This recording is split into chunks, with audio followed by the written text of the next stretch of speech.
My feet suddenly left the ground and my entire body floated into the air. My husband rushed over with two strong men, but even with all their effort, they couldn't pull me down.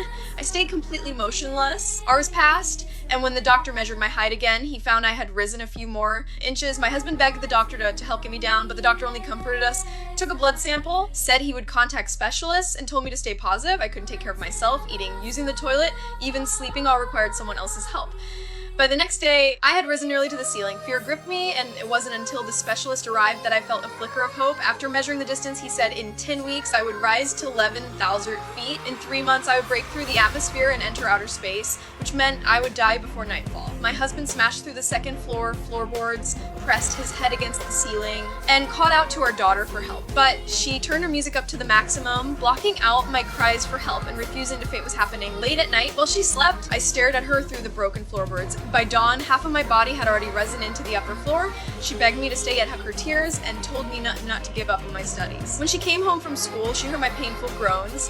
My husband had tied my ankles tightly with a rope, trying to stop me from rising.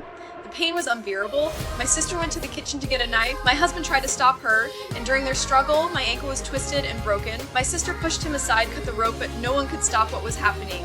The next day, I touched the roof. They used a lift to send me food, a phone, and later an MP3 player. Before lowering the lift back down, my daughter tied a gram weight to go back to slow mic to Senna, and Asin, who my husband had been silent, suddenly hugged me tightly. I knew this might be our last embrace. Soon I rose above the city, glided to building. The cold air cut past every building.